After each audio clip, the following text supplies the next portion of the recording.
1949 সালে যখন তিনি প্রথম কারাবরণ করেন, পাকিস্তানিরা ধরে নিয়ে যায়, সেই সময়ে আমার মার সাথে তিনি প্রেম করতেন এবং তখন তিনি ডায়েরি লিখছিলেন, দুজনকে ডায়েরি, অনেকটা চিঠির আকারেই।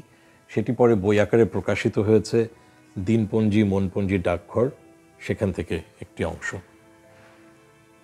বুদ্ধরা আমাকে রাষ্ট্রদ্রোহিতার অপরাধে কারাগারে আটকে রেখেছে, আর প্রতি মুহূর্তে গভর্নমেন্টের বিরুদ্ধে আমার আক্রোশ নতুন করে কণা জন্ম নিচ্ছে। কারণ অকারণে তারা তোমার আমার একটা অনিন্দ সুন্দর অঙ্কুরায়িত জীবনের উন্মেষে নির্মমভাবে বাধা দিতে উদ্যত হয়েছে। আজকের আমার বিরুদ্ধে সশস্ত্র বিপ্লবের সাহায্যে ক্ষমতা দখলের অভিযোগ এত উদ্ভট যে মাঝে মাঝে চরম দুঃখের মধ্যেও হাসি পায়।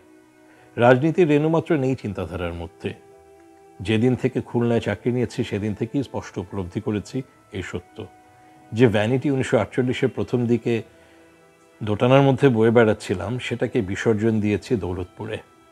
রাজনৈতিক বন্দী কারাগারে বসে প্রেয়সীকে ছাড়া আর কাউকে স্মরণ করছে না, এ বোধহয় জেল ইতিহাসে অভিনব ব্যাপার। তার সমগ্র চিন্তার মধ্যে অন্য কোনো কল্পনার রেশ পর্যন্ত নেই। তবু সে নিরাপত্তা বন্দী।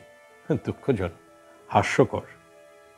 শুধু যদি নিশ্চিন্ত হতে পারতাম তাহলেই কষ্ট কত কম পেতাম।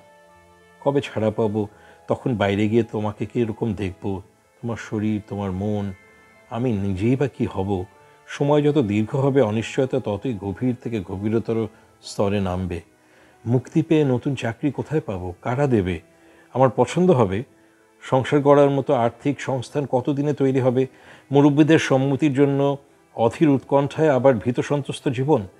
তোমার মতো নতুন দ্বন্দ্ব, তোমার মনে নতুন দ্বন্দ্ব, জীবনে নতুন কোনো শঙ্কা দেখা দেবে কি? আবার আমাকে সেই 48-এর অক্টোবর নভেম্বরের দুঃসহ জীবন থেকে শুরু করতে হবে? আমার মাথার শিরা উপশিরায় কারা যেন গলন্ত সীসা ঢেলে দিয়েছে। একটু হাত বুলিয়ে আদর করে দেবে?